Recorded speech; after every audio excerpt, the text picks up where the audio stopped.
do now is that we'll have 10 minutes with 3 questions for internal comms, and then 10 minutes with 3 questions for publications coordinator. So we'll start first with Alexander Salons for internal comms. I have some questions here, but of course, anybody who's listening right now, if you have some that just you think are more especially relevant to internal comms, just pop them in the chat and I'll try and make sure that they get answered within the 3 question remit, so not a lot. Let's do it. Bring it at me. Exactly. Not gonna lie, guys, you can't do it. You can't do worse than the party organised hustings. The questions there were terrible. Okay, that's good insight. So we'll start with how can GPEx and specifically internal comms work with liberation groups effectively and ensure the party is a safe and inclusive place for LGBTIQA+ people? I think that actually, I think actually talking to liberation groups, I think setting up a process where we actually are required to talk to liberation groups. As far as I'm aware, basically the GPEx members are not required to talk to liberation groups about stuff that affects them. In many cases, it is down to the chairs of liberation groups to advocate for themselves and to push GPEx members rather than GPEx members to come to liberation groups. Personally, I think that we should be consulting liberation groups on everything that affects them, especially when it comes to internal comms, things like green spaces, which can be both incredibly difficult to use, but also sometimes a complete cesspit. You know, we need to be talking to liberation groups, making sure that things like moderation is working for them, making sure that how we communicate internally works for them. I think that when it comes to making the party a safe space for LGBTQIA+ Greens, I think a lot of that comes down to our disciplinary processes, which are incredibly dysfunctional.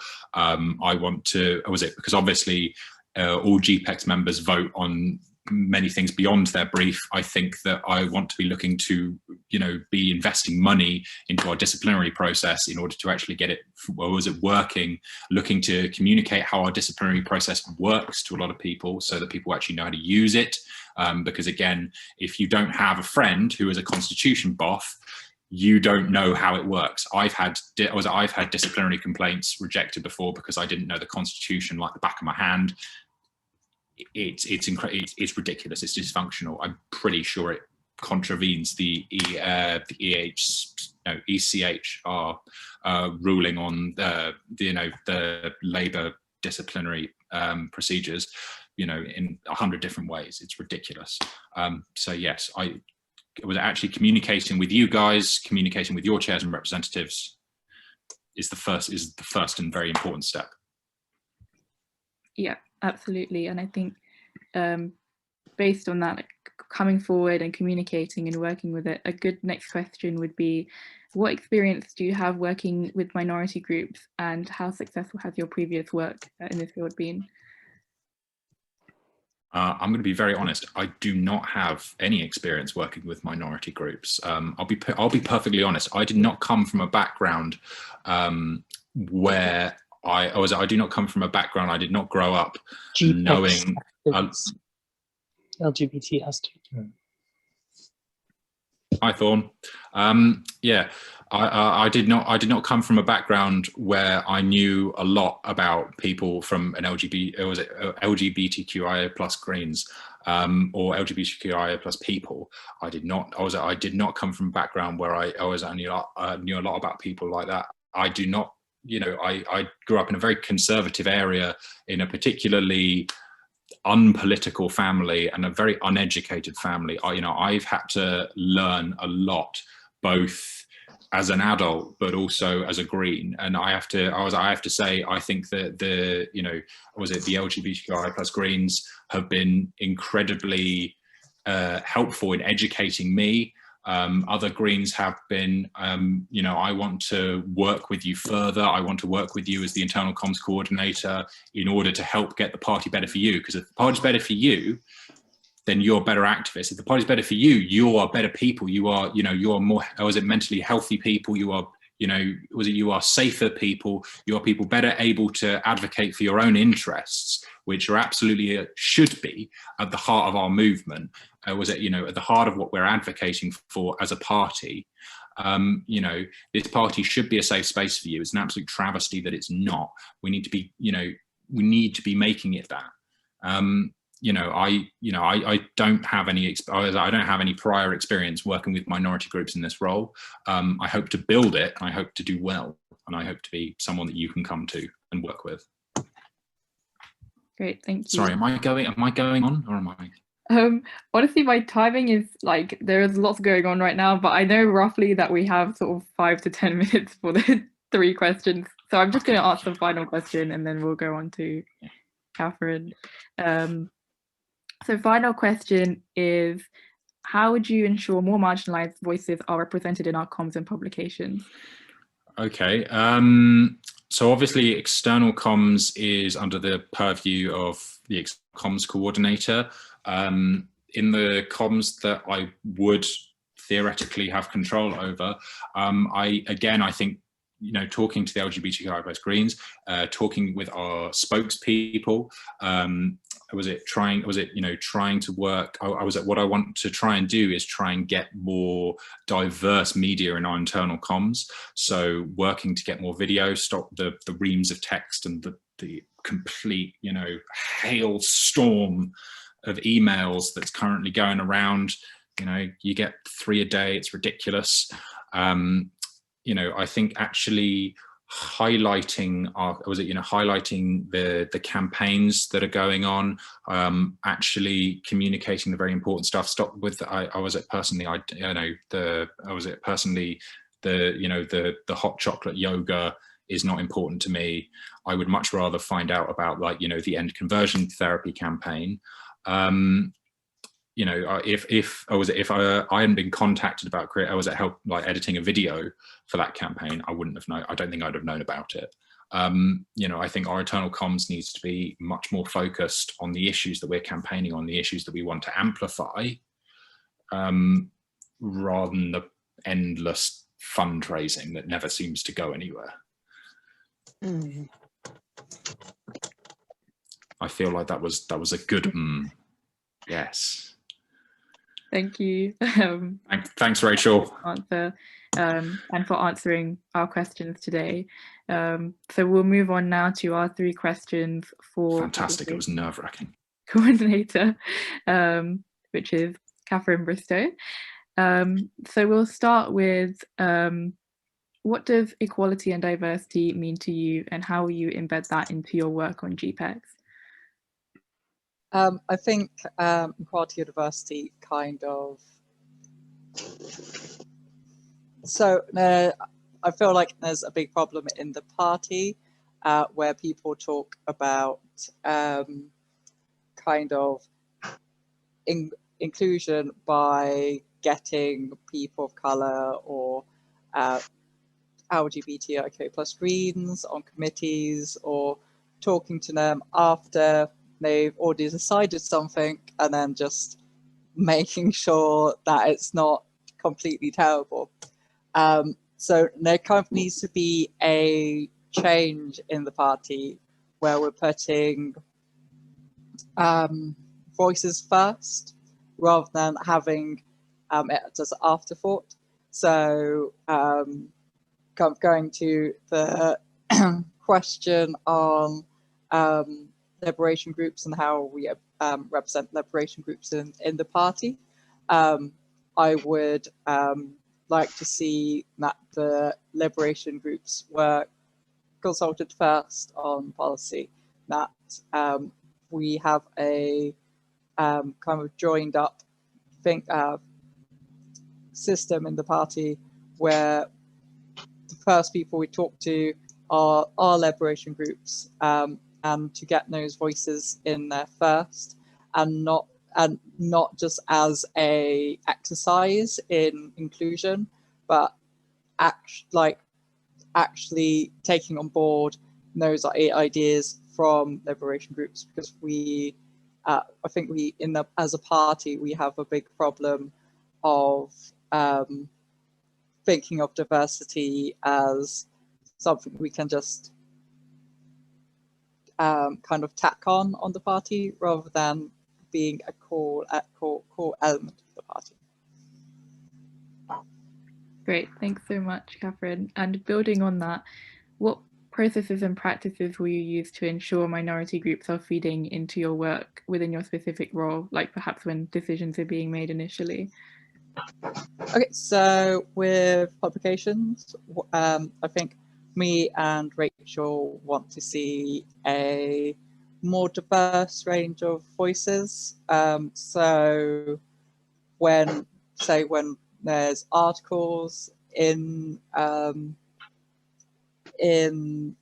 when we want to put articles, say, in Green World from liberation groups, we don't just go to all the liberation groups and say, write us an article about something. We actually support people to have constant input into our into our articles. So it's not just cis white women talking about the problems people of color face. It's we constantly have a stream of articles from, say, liberation groups. Not only liberation groups, we also want to see local parties as well, and amplifying the voice what local councils are doing. Yeah, so I think the big thing for us is just enabling people to have a voice in the party, rather than trying to, the thought of trying to get content and asking people every now and again to write an article. We want to build a culture in the party where people feel like they have a voice in the party, on Green World, and people listen to that voice in the party, as I think is what we want to see. Great, thank you. And final question, which is same one as I said to Alex, was what previous experience do you have working with minority groups, and how successful has your previous work been?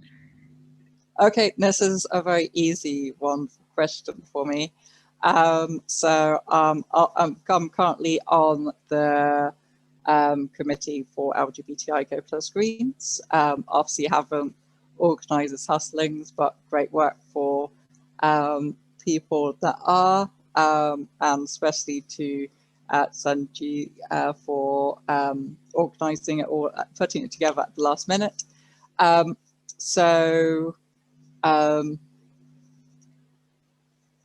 Yeah, I've done a lot in LGBTIQA Greens. I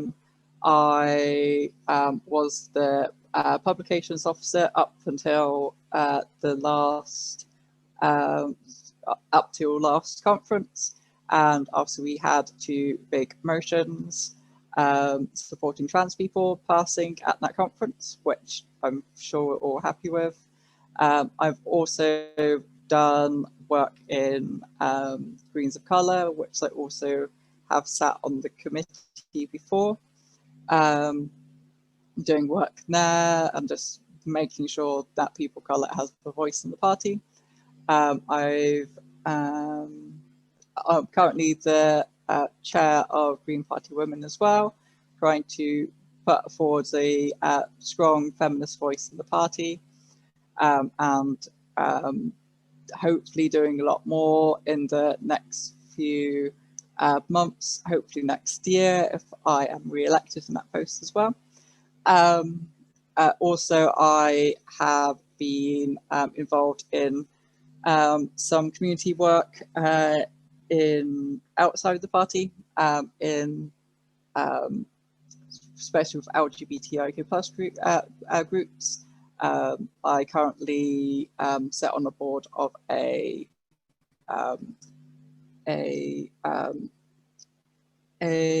organisation that promotes sexual health and well-being in the LGBTIQ plus community.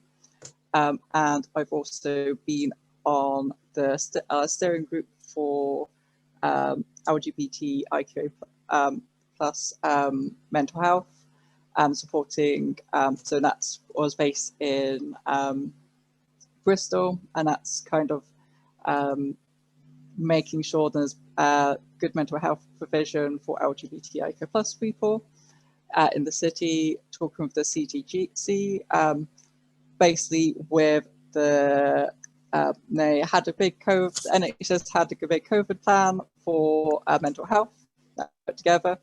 When they put out the draft plan, it included no mention of LGBTIQ plus people, and kind of our group got the CTGs to sit down and be like, okay, we have made a massive oversight in not including queer people in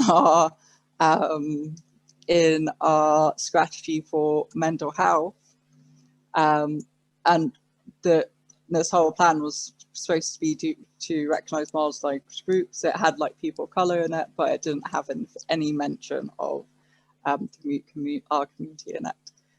So we got them to sit down, recognise the mistakes, and actually make some positive change in that. So the answer is yes, I've done. I'm involved in lots, and I've done lots. Thank you so much, and that's all the 3 questions for you. So you're let off the hook now, both for our internal comms and our publications coordinators. So at this point, there is timetabled in a break. I wanted to run this past our candidates. So then, how much time do you have available? Should we proceed with the break, or would you prefer to just go straight in? Go straight in. Yeah, is that what everyone's okay with that? Just let me know if anyone finds that they need a break, because obviously there's tech and everything. But since we started a bit later, I thought we could probably just go straight over. Okay. So we'll start with our opening speeches from the local party support coordinator. So I think we've got, checking who we've got here, I think we've got Daniel is here, Lindsay. Is Duncan Carr here as well?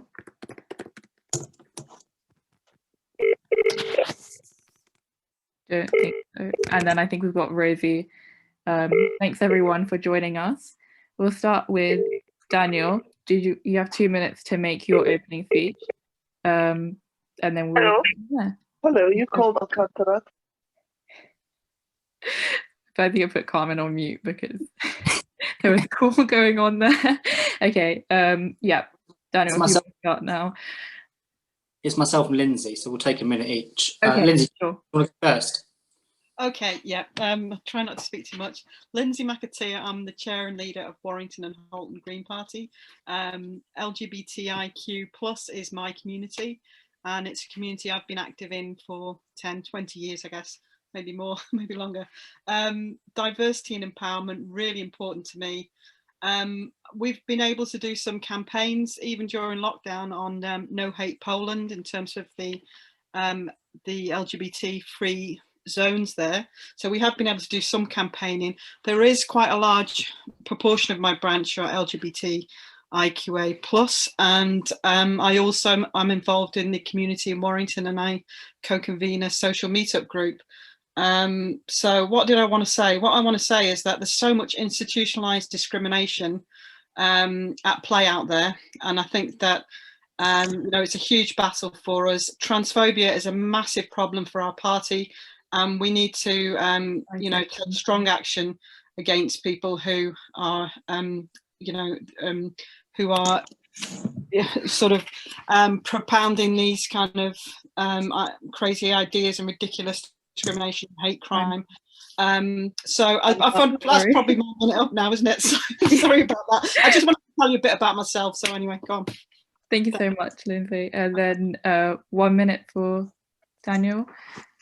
Thank you. Yes, so my name is Daniel Laycock. I'm the coordinator for the Eastern Green Party. I'm the former treasurer for the LGBTIQA plus Greens. I'm also the executive director for Pride in St Neots. I've been in the party for the past 3 years now, and basically myself and Lindsay want to stand because we want to see massive changes within the party. We want to see our LGBTQI plus members supported in every aspect to stamp out transphobia and ensure that we're a party that will be better and greater than ever before, supporting our local parties in every aspect, from training, from fundraising, from providing them with guides, how-tos, manuals, bringing back Party in the Box, but a Zoot top version. We want to do a lot. We can do a lot. We've got loads of experience between both of us inside the party. So vote for myself and Lindsay. 5 seconds. All done. Okay. So we'll now move on to Rosie for their opening speech. Let me see if I can find them. Yeah, 2 minutes for Rosie. Cheers, thank you so much for having me, and thanks for putting this on. It's a delight to be here. I'm Rosie Rule. I'll also keep it short and looking forward to the questions. But for those of you that don't know me, I've been in the party for about 5 or 6 years now, but also active in campaigns and grassroots movements for change for like about 9 years, having fresh and experience working in charities and campaigning organisations as well. I'm also a member of the LGBTIQA community, so really grand representation we have in our race, nice. And I'm hoping that the things that I can really bring to this role would be not only having quite a broad experience in the party as a whole, from being on GPEx actually for 2.5 years now, to a target candidate, to being on a local party executive, to a regional party executive, to also in a kind of like professional world working as a campaigns manager at Oxfam GB and a grassroots organiser for an anti-cuts movement, and trying to bring together on one hand a real understanding of the party and elections and local party structures, at the same time as kind of those delivering big mass training programs for like activating and mobilizing, enhancing the skills of activists in civil society, whether that's campaigning, lobbying, media training, and trying to kind of build those two together. So yeah, I'm really excited to be standing. I think that we've got a really yeah, there is a massive rise in people. Are you gonna? Oh no, there's like a massive like engagement with the Greens at the moment. There's good reason why. The COVID crisis has revealed the deep flaws in our political economic system. People are looking to the Greens to be that progressive voice, to be that voice for liberation, to be that voice on the left. And I hope to like continue to support it. But we know that the political context alone is not going to be the only thing that will just keep getting us over the line and ensure that we just continue doubling the number of elected councillors that we have each year. We need to build capacity on the ground, and that's why I'm excited to be helping to build our kind of the capacity, skills and talents of our grassroots organisers, because effectively they are key to all of this. Cheers. Thanks, Rosie. And now we'll move on to our opening speeches for Equality and Diversity Coordinator. So we'll start with Ash Ruth. Yeah, 2 minutes. Sure. Hi, everybody. I'm Ash. I'm the co-chair of LGBTIQA plus Greens, although today is very much a day off because Hustings. I have been a member of the Green Party since 2010, so 11 years now. And I've been all over the party, all over the country in that time. And one thing I've noticed, particularly over the last few years, is that as conversations about trans people have become more prominent in the party, there's been a real need for better representation at the management level of our party. Over the last 2 years, we haven't had a speaking E&D rep in 2/3 of GPEx meetings, and it's hard to see how we can effectively represent any of our liberation groups as long as that continues to be the case. So one of the reasons, the central reason really why I'm standing for E&D coordinator, is that I want to turn it really into a coordinator role rather than a specifically representative role. I think it's a fool's errand to try and elect one person or one job share and expect them to be able to speak to the collective experience of all of our liberation groups.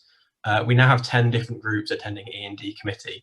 I'm pretty sure it is virtually impossible for any one person or any job share ticket to represent all of them, let alone to attend all of the meetings of all of them. It's just not possible. And so I think we need to change GPEx, change the culture of GPEx, and move into a position whereby members of those groups are invited, where relevant, to speak at GPEx to the issues that affect them. I don't want to speak for these groups. I want to give them the ability to speak in GPEx for themselves. That's the change I want to force, and that's why I'm standing for GPEx. Thanks, Ash.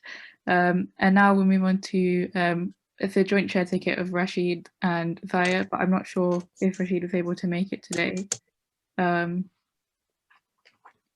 Yes, sorry, thank you. Sorry, I've had my camera on and off. I've got flittering internet access problems, so it's only when I really need to, for people to see me. So yeah, thank you very much for inviting me. That's I'm really honoured to be asked to come along. Unfortunately, Rashid isn't going to be able to make it today. He's got terrible internet problems as well.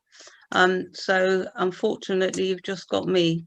So let me just say a little bit about why we're standing as a co. I think it's really important that I feel very strongly about equalities and diversity, and I'm sure that many of you have heard me opening and closing my mouth as usual, and as you know, that I'm quite vocal in terms of disability. And one of the reasons that I've been really vocal on disability, one, I'm the convener of the disability group, and the other is that actually up until quite recently, the party has been quite wanting in terms of issues around disability. And I just wanted to really say that one thing that we should have in mind, no matter how old or how young we are, is that at some point in our lives, we will end up having a disability or a long-term health condition. That's just the nature of life. And so, and the other thing with a lot of things around disability is if you actually get things working well for disabled people, it's then likely that it's going to work well for other people. So an example of that might be if you have a home that is has basic adaptations to it, a door, wide enough for wheelchairs. It's actually good for everybody. It doesn't have to be fantastic. But so one of the reasons that I wanted, or both of us wanted, is to get massive change in the party on terms of equality and diversity. Are you saying my time's up? Yeah, it was 5 seconds at that time, but yeah, it's up now. Thank you so much, everybody, for your opening speeches. So we'll now move on to the questions. We will start with questions for our local party coordinator. So for each one, I just got into contact with Ria and she told me the timing should be about 5 minutes for 3 questions. So we'll try and keep it to that this time. But we'll start first with Daniel and Lindsay on their shared ticket, and you're welcome to divide up the time to answering questions between you.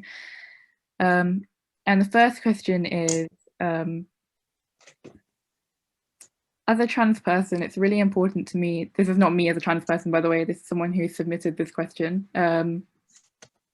It's really important to me that the Green Party has manifesto promises that enshrine trans rights, and it's the next reason after the environment that I enjoyed the party. But lately, a lot of trans people, both within and without the party, are concerned about the rise of gender critical ideology. The recent appointment of a spokesperson with known GC rules had my friends telling me they could never vote for the Green Party. What are you going to do to signal to trans people that you absolutely stand by the manifesto concerning trans rights, such as our right to healthcare and self-ID? Yeah, do you want me to answer first?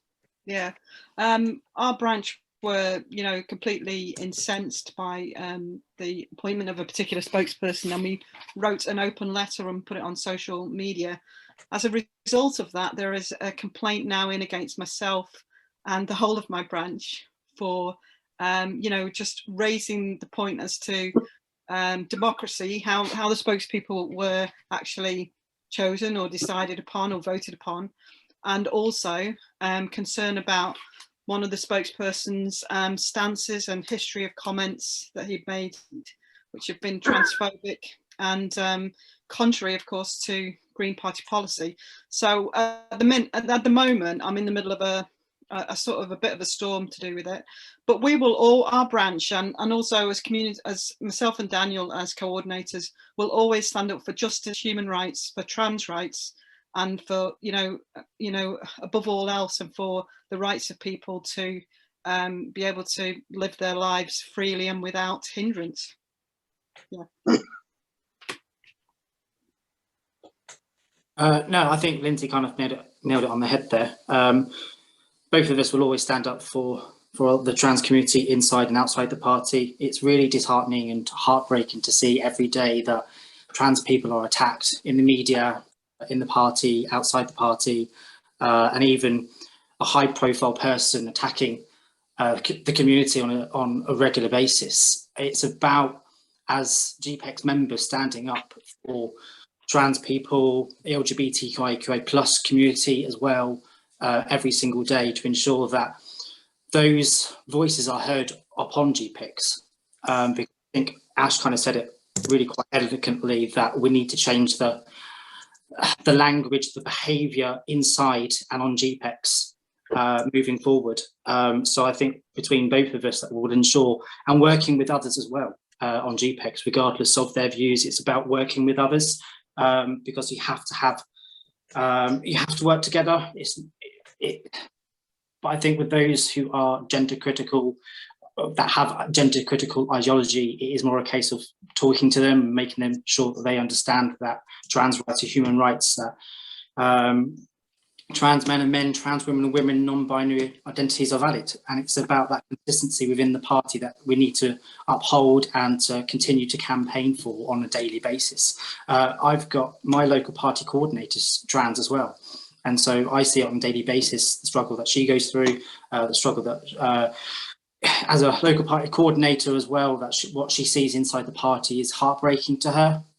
So I talk to her all the time, and she's amazing. She's quite incredible, to be honest. Try not to cry now, I don't know why. But yeah, so I think we have to continue on a stance, making sure that our processes, our procedures, our policies are enshrined within and outside the party, that we will always stand up for the trans community. So, because this is about wanting to vote, to ensure that as a party, that we are always standing up for the trans community and the LGBTIQA plus community as well. Yes, that's it. Great, thank you. The next question is, are you in a trade union? Do you support greater efforts within the Greens to connect with the trade union movement? Should I answer that question as well, Sanjana, or should I come at the end? Oh yeah, no, should we do it? We were going to do the same questions. Actually, it might be easier to structure it that way. So do you want to answer that the previous question as well? So like not remember or like go back. Yeah, that's true. Is that right? Sorry to jump in. Cool. Yeah, thanks so much. Did you want me to repeat it again, or have you got it? I think I got it. Yeah, no, like agreeing very much with what Lindsay and Daniel are saying, and I think it's a great and really important question. And I feel like it's one I think about an awful lot and work on an awful lot as well. But I mean, generally, and like in terms of kind of a broad approach to tackling this, like I think that it requires coming from a number of angles, and like the first I think is like quite obviously stamping out transphobia, like full stop, overtly isolating those opinions and pushing it out, and ensuring that we just never allow for this to be something that is tolerated within the party. And I think some like of the candidates raised really good points about strengthening our disciplinary systems, which is a really important part of like thinking about investment from what GPEx's point of view and where it's putting its money, and making sure that those systems work. Like we receive complaints like reports, but like we need to dig deeper into why we're not seeing the kind of results that we need to see following those processes. Can you hear some feedback? I don't know if it's sorry, oh, it's like a sorry, but like not me rustling crisp packets or something, and then calling it out. And on GPEx for the last 2.5 years as Young Greens co-chair, I feel like I've been standing up constantly for trans rights and calling out any like dog whistle transphobia of any kind. Particularly on the spokesperson case, I was one of a number of people who brought forward a paper following the announcement of the spokespeople list, which was not signed off by full GPEx, though there's definitely a lot of accountability for why we as a board did not ask questions the whole way through to make sure that we knew who was being put forward. But I helped to bring forward a paper that recommended that we do not endorse this list, but make it probationary so that we can go through a proper due diligence process and effectively go through and vote on each individual role in autumn. And that was not voted through, sadly, but it is something that I've been working hard to ensure that GPEx takes full responsibility for the fact that they have not carried out due diligence clearly due to the resulting spokespeople we've had listed.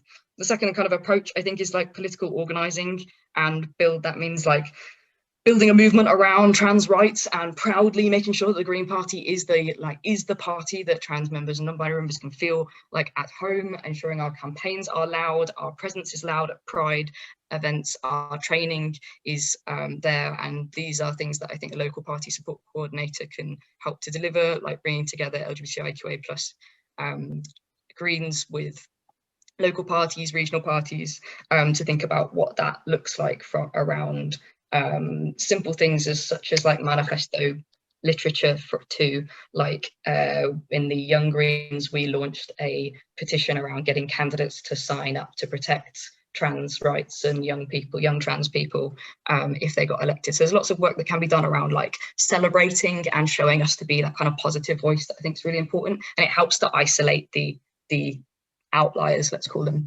And then the third thing I would just say is around investment in LGBTIQA Greens as a body and an organising force to be able to deliver around conference motions, to be able to deliver around those campaigns.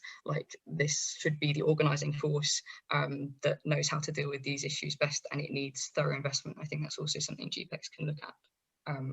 Not to mention having a seat and a vote on GPEx. It's wild that our liberation groups do not have a representative voice in the structures of our party at all. So that would be something that is obviously a massive gaping hole. But yeah, sorry to go on. Lots of things there.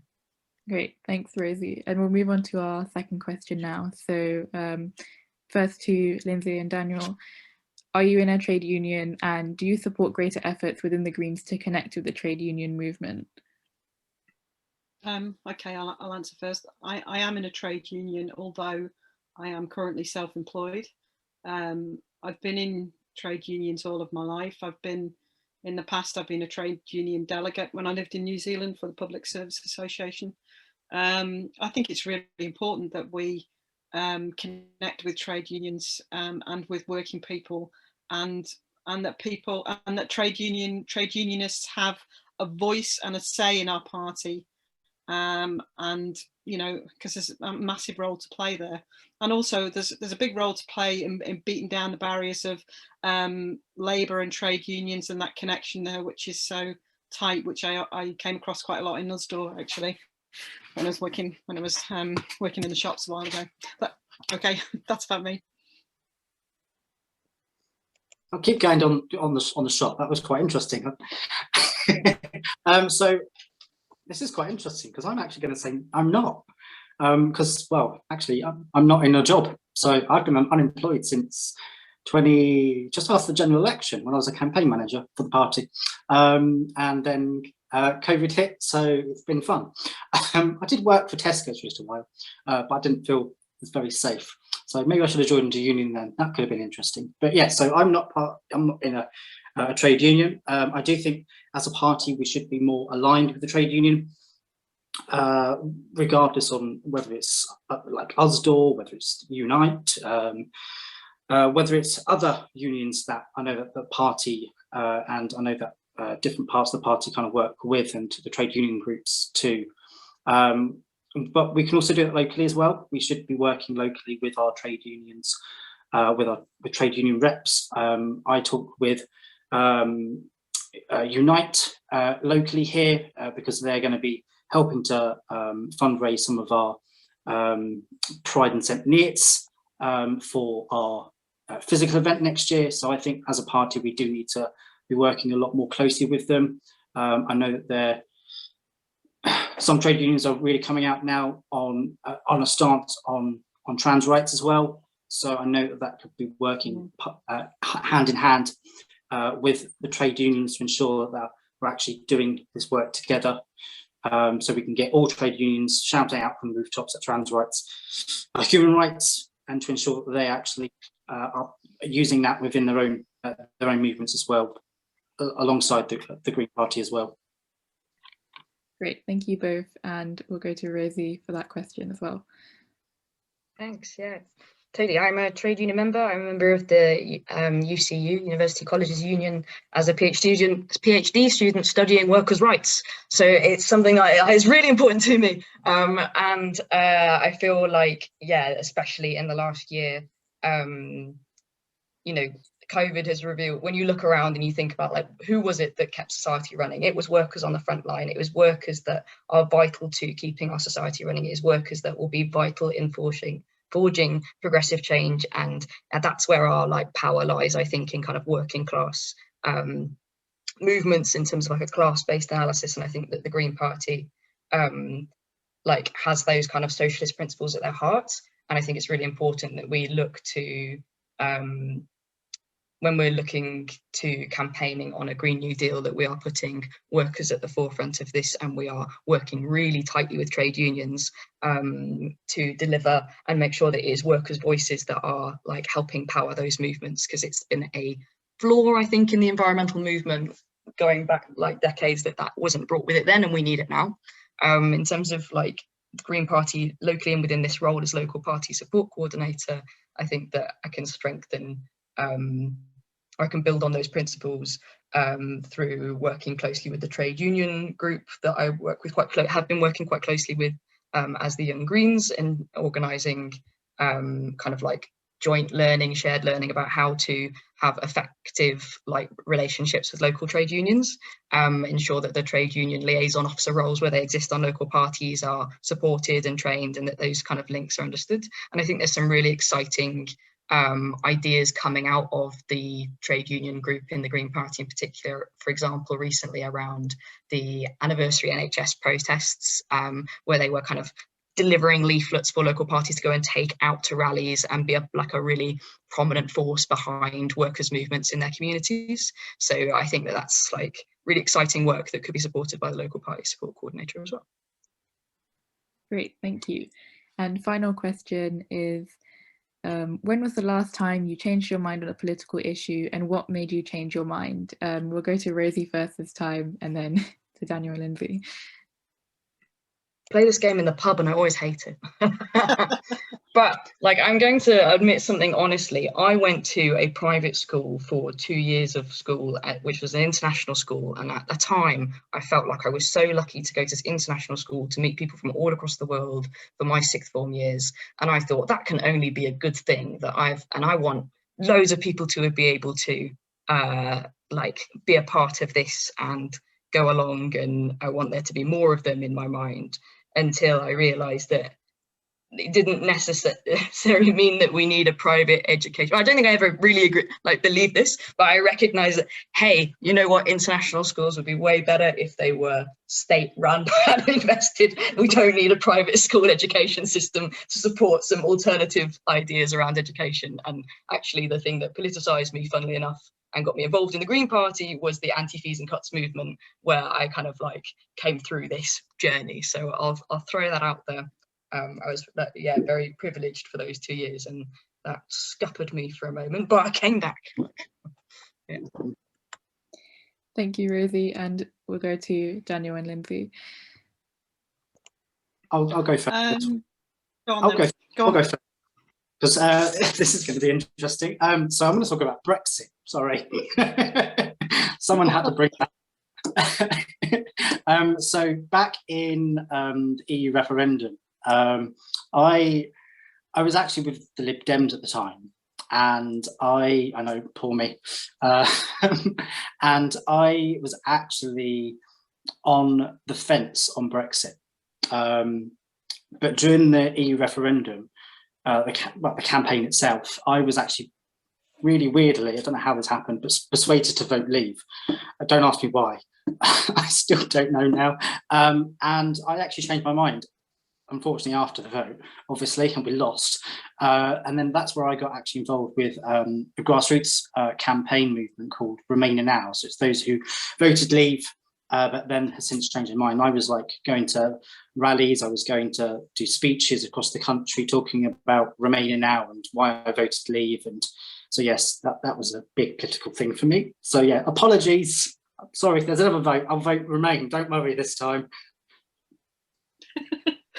Okay, I can't think of a recent issue that I've changed my mind on, a recent political issue, but I will say that, I mean, you know, back in the day, you know, years and years ago, I did come from the British Labour Party. I was a member of the Labour Party here, and I was also a member of left-wing parties in New Zealand.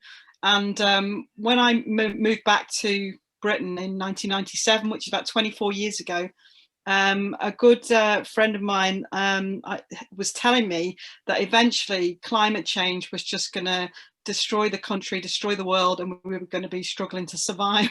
And I remember saying to my friend, "Oh, that'll never happen," you know. So, you know, but that was back in 1997. I've changed my mind about that. I realised that if we don't do anything at all, that is going to happen. So, yeah.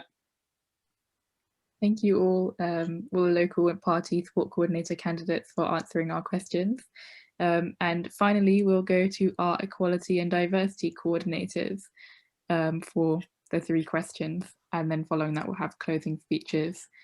So if we start with the first question, which is quite suited for the role.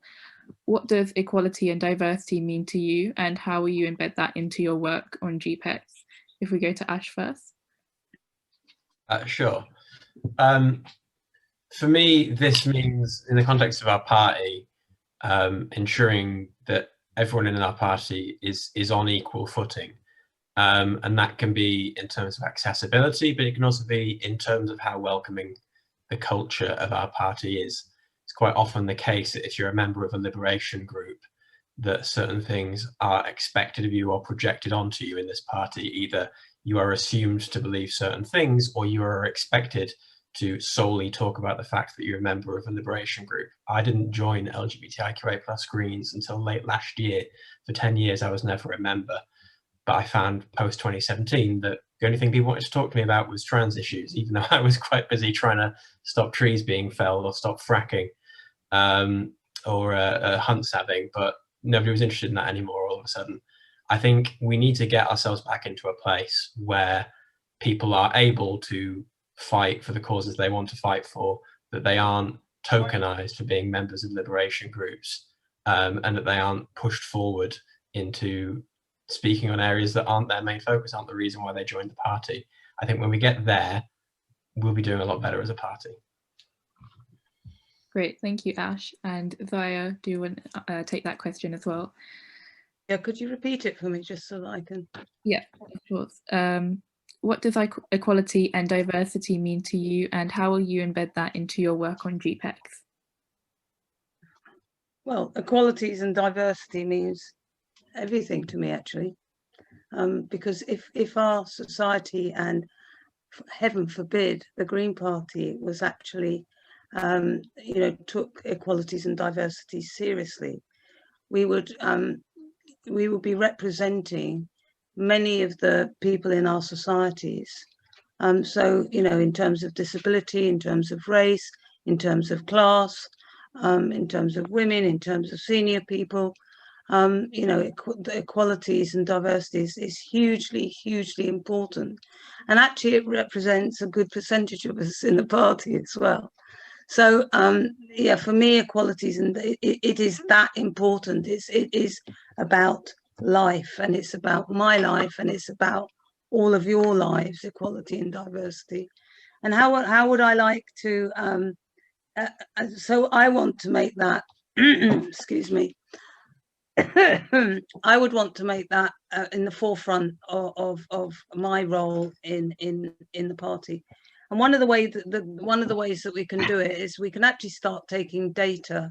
We can start taking data of diversity in within our membership and also within our staff as well.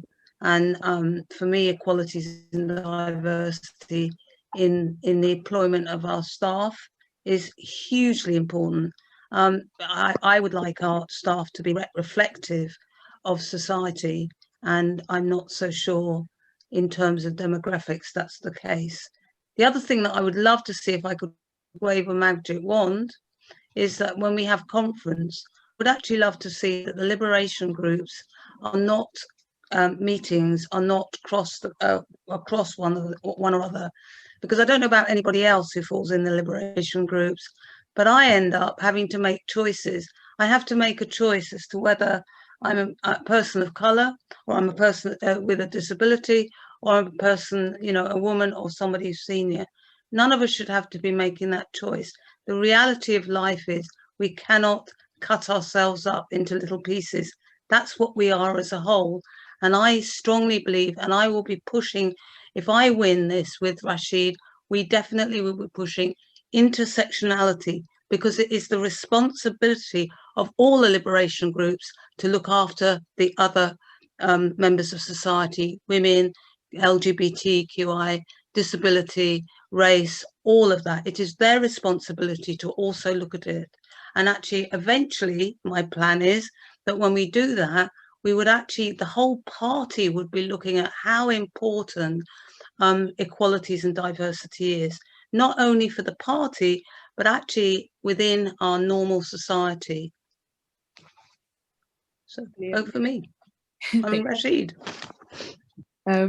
Next question is, what processes and practices will you use to ensure minority groups are feeding into your work within your specific role? If we go to Zaya first, and then we'll go to Ash.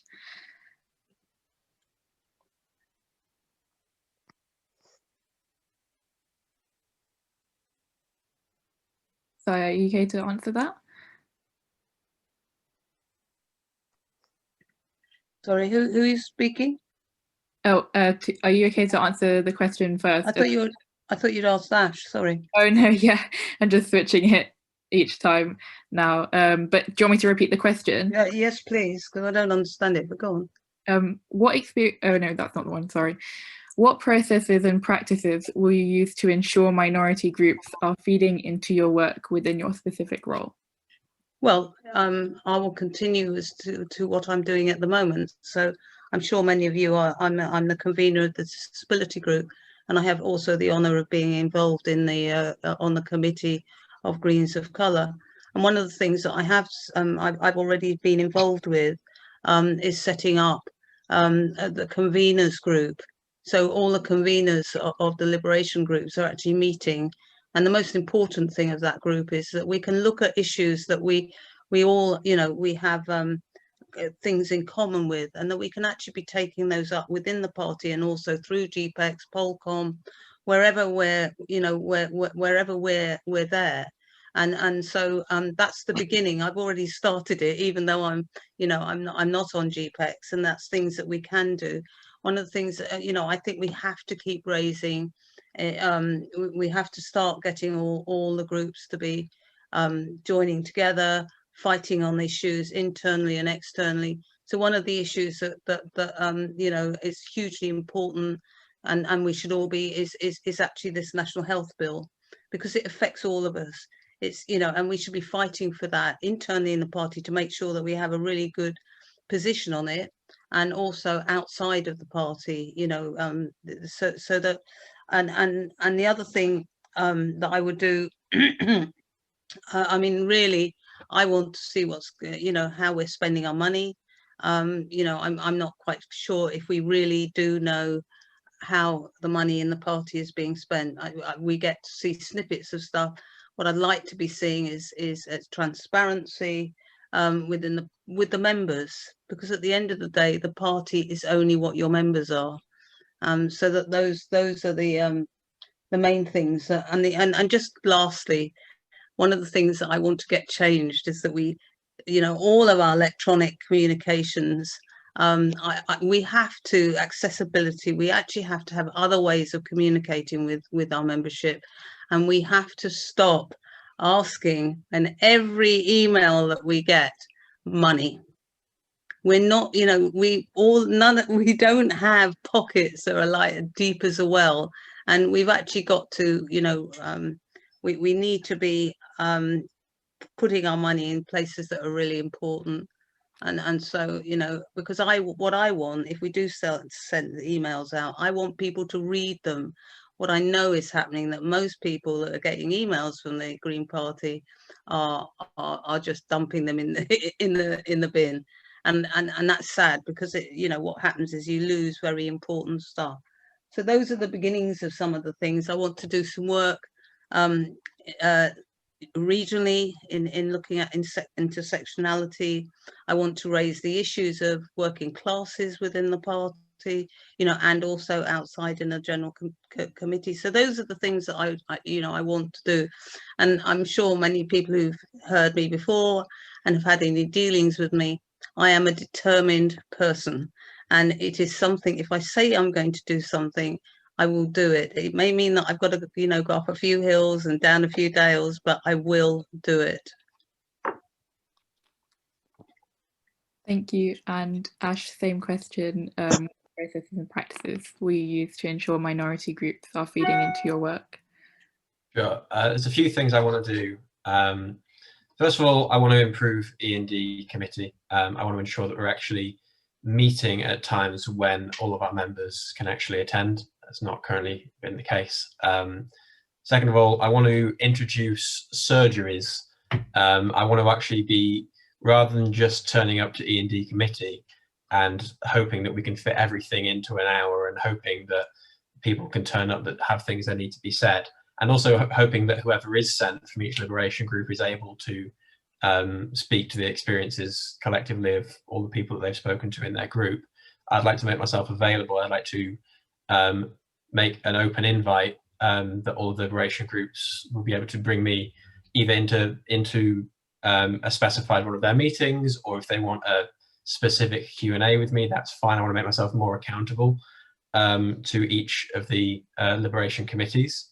On top of that, as I've mentioned before, I'm really, really keen to get us into a position where it is not only elected members of GPEx who are allowed to speak in GPEx, because the reality is that GPEx is extremely unrepresentative of the party. And I think there's a culture in GPEx of not particularly being interested in listening to other groups in the party, in wanting to be seen to have listened to a group, but not actually taking on board what's being said.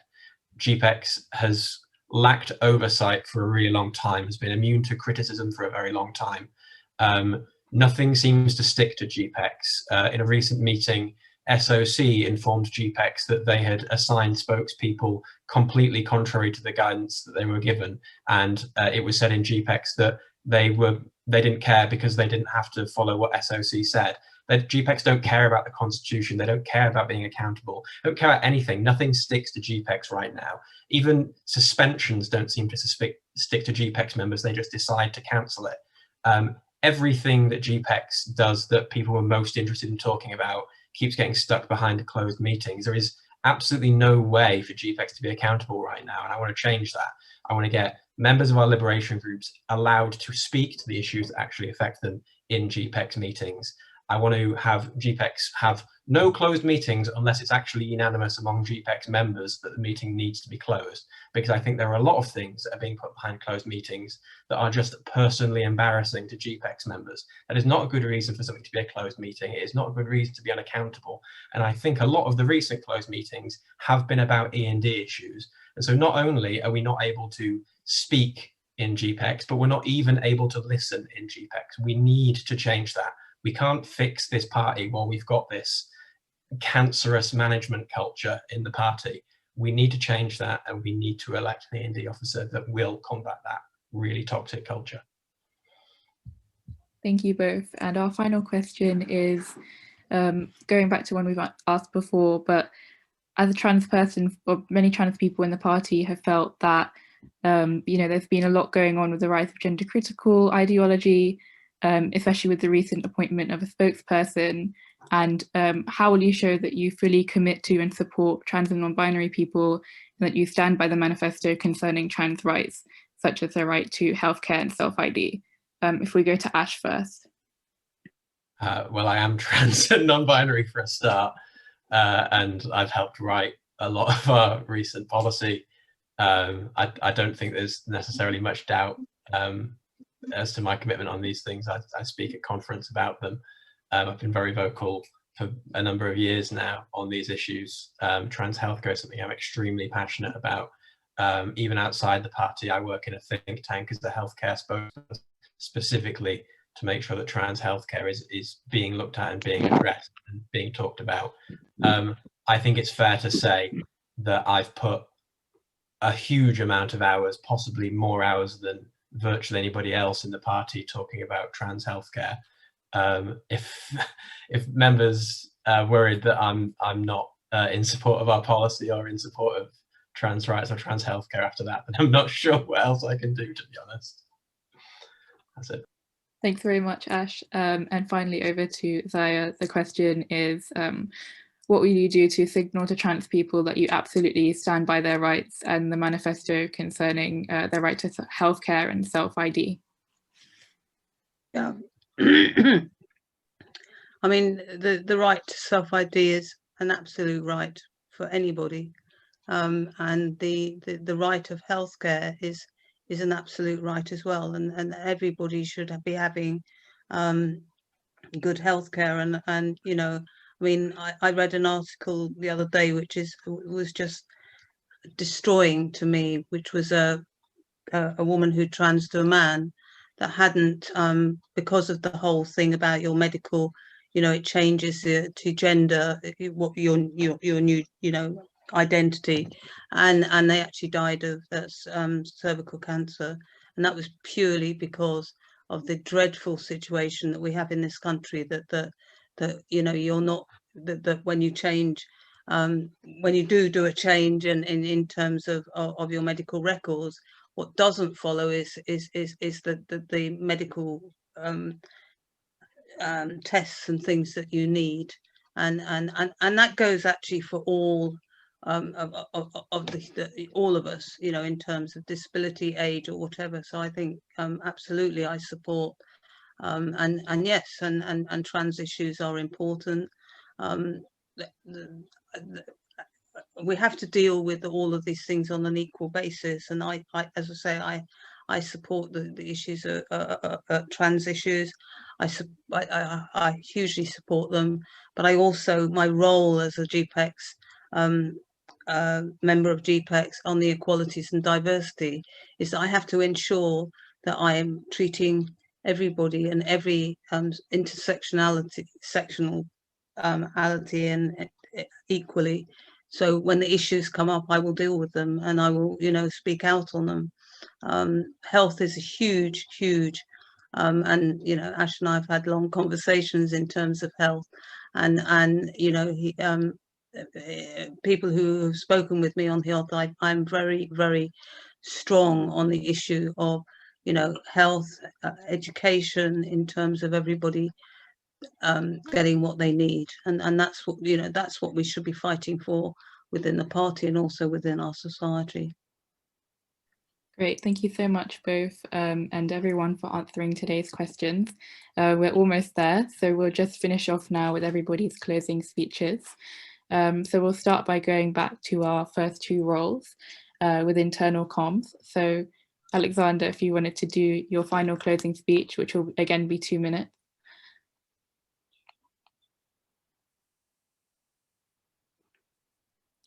Can you hear me?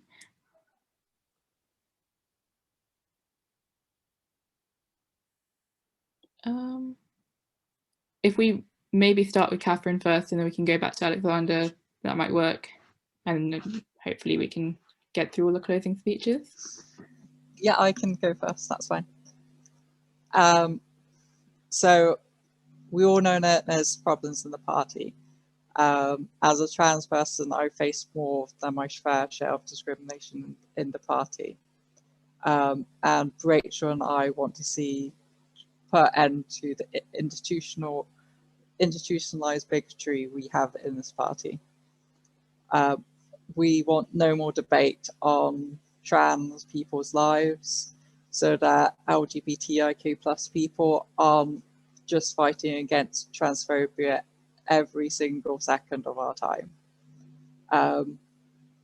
Just within our group, me personally, I'm also an asexual panromantic person, and I would love to be able to campaign on some of the other issues that I face with those, as well as things like trans healthcare. I would love to be in the place where I can campaign against the medicalization of ace people, so that therapists don't see my sexuality as a problem that needs to be fixed. I want to be seen as more than a trans person in the party. I am also a person of colour, disabled, and many other things. But also, I want to get back to what I joined the party for, is to campaign for climate and social justice, to campaign for having a future by stopping the climate change crisis that we're currently facing. A vote for Rachel and I is a vote for a safe party for to try to see a safe party for LGBTIQ plus people, and also to see an inclusive voice in our communications in the party as well. Great, thanks so much, Catherine. And Alexander, your closing speech. Okay, cool. Sorry, I didn't realise I had to do a closing speech. I went away and came back right at the right time. Thank you all for having me. I hope that I have, proved worthy of your vote. You know, I want to echo what what Catherine was saying. That we need, Marty is unequivocally and unapologetically, pro-trans rights and an ally, of the trans community. We need to end this debate. It's not a debate, about trans rights in the party. We need to get back to what this party was founded to do, which is to advocate for the oppressed and campaign against the climate crisis. We need to get back to what this party is supposed to be doing, which is electing green politicians, and stop, navel gazing and having these ridiculous, cesspit arguments that completely and utterly alienate, progressive people and trans people particularly. I hope that you vote for me so we can get back on track, so that we can start campaigning to elect more Green MPs, so that we don't just have one, which is a very sad number of Green MPs. We need double digits, please. That would make me very happy, and I think it would make you very happy as well. I'm gonna do what straight white men never do and censor myself. Thanks very much, Alexander. And now we'll move on to our closing speeches for local party support coordinator. So if we do a similar thing to what we did with the intro speeches, with 1 minute for Lindsay and 1 minute for Daniel. Lindsay, did you want to go first? Yeah, okay. So just in summary, basically, we need to respect each other and we need to listen to each other. We need to respect diversity and inclusivity in our membership and in our groups. We need to make sure that issues concerning LGBTIQA+ are covered at a branch level, and that they are not just covered as a kind of sideshow, like, oh, let's just organise a trip to Pride, but they are put centre stage. And I try and do that in Warrington and Holton wherever I can. And what we offer, what myself and Daniel offer, is we want to give local groups the tools and the skills to ensure that they are empowered and they can bring about progressive change and progressive action, and elect more people, of course. Great, thanks so much, Lindsay. And Daniel? I'll just echo what Lindsay just said, really. But yeah, no, I think obviously from Monday voting open, so please vote for myself and Lindsay if you want to see our local parties prosper, win, grow in every single part of the party, but also to ensure that LGBTIQA plus Greens are at the forefront of what we do as a party to ensure that intersectional on trans rights, on LGBTIQA plus rights are at the forefront of the party to ensure that we are a party that is the most progressive party in the entire country. So vote for myself and Lindsay from Monday. Thanks. Thanks very much, both. And then we'll go to Rosie. Thanks so much. It's been such a thrill to be here, and really thank you. It's been such a warm and lovely environment, and thanks for the candidates, but such a great conversation. And I guess when I was standing, I kind of had 3 priorities moving forward, and that is based on the fact that building capacity and support for local parties isn't just about trying to get people elected, it's about trying to get the right candidates elected, the most progressive, inclusive candidates elected, the campaigns to be on the right politics. All of this is really important, otherwise what are we doing it for? We want to transform our communities, and the kind of 3 things that I hope to deliver, if you'd let me, are on building bespoke training and support packages for local parties to deliver all of that, to develop our national and local activist training programs, but also to build an engaged and empowered membership. And I see that as really crucial to building the diversity amongst our membership and inclusivity, particularly in line with investing in liberation groups like yourselves. And I really hope that, you'll see that I have the skills, dedication and experience to be able to deliver some kind of, some hopefully really transformative change in the party. Thanks so much. Thanks very much, Rosie. And finally, we'll go to our candidates for Equality and Diversity Coordinator. So first up, Ash. Sure. I appreciate that this is sort of home turf for me. This is the LGBTIQA plus Greens Hustings, and I'm the co-chair of LGBTIQA plus Greens. I don't want any of you to vote for me because you know me, and I don't want any of you to vote for me because I'm trans or because I'm gay, because frankly, Zai will be just as much of an advocate for our rights as I will. Zai is an amazing person. But GPEx is in such a bad place right now. All roads lead to GPEx. All of our problems in the party right now boil down to GPEx decisions, boil down to GPEx's lack of accountability, boil down to GPEx ignoring the constitution, and boil down to GPEx not being representative. You should vote for whichever candidate you think can change that culture, because if that culture in GPEx doesn't get changed, then no E&D candidate in this election, no E&D candidate that we've ever had before could ever solve this problem without a culture change in GPEx. So I would strongly encourage you all, vote for whoever is going to change the culture on GPEx. Don't just vote for me because you know me, vote for me because you think I'm actually going to do the job well. Or if you don't, vote for Zai, because I don't mind if I lose. I do mind if GPEx continues operating the way it's been operating, which is completely out of whack with Green Party values, with the rules that we've set down, and with the powers we've actually given them. We need GPEx to change, and I would really encourage you all to use your vote to create that change. Great, thank you, Ash. And finally, Zai. Yeah, first of all, can I thank you all for inviting us to this Hustings. As you know, I'm standing with Rashid, who is the incumbent Equalities and Diversity, and I think that as a combination we can make changes, and Ash is absolutely right in the fact that we have to make changes in GPEx. We have to make, we actually have to be heard. We have to have people who are strong enough to be able to actually make sure that the issues are listened to and enacted on.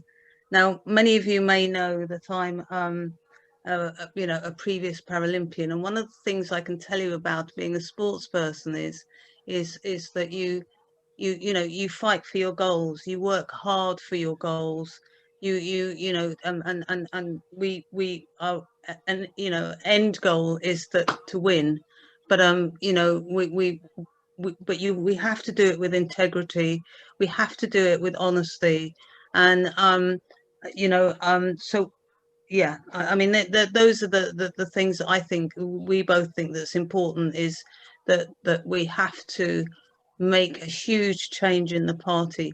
And in terms of climate, just about climate change, and the thing about climate change is that the people who lose out the most are the poorest, are the black populations in the, in the global south. That, the women, all of us, people with disabilities are the people that are suffering most in terms of climate change, and we actually have to, bring that as part of our policies within social justice. And so thank you, Ash, for your lovely recommendation. So I'm asking, for you to vote for me and Rashid, and I can give you the promises that we will try, fight hard, shout loudly to ensure that GPEx, for starters, is cleaned up, and that the intersectionality within the party and in the wider communities are brought to the forefront of our party. Thank you very much. Thank you so much, everybody, all the candidates who are here today answering questions and giving their speeches, and for allowing us to learn a bit more about your campaigns and what you'll put forward. And of course, thank you so much, everybody who joined and came through the whole 1.5 hours. It was really great to spend this time with you guys. Just and we also a massive thank you to Sanj for taking this on board, very ad hoc, and she's done a fantastic job, I think. And also to Billy, who's been monitoring the chat and helping with some tech support. So thank you to you both. And finally, on Sunday, the special interest groups have organised a training day. So please do RSVP to that if you are free, because we've got some fantastic trainers coming. You may know them, Benali and Norm, to talk about campaigns, all things digital and social media. So please do come along to that. All right, thank you. Thanks, everyone. See you soon. Bye. Thank you.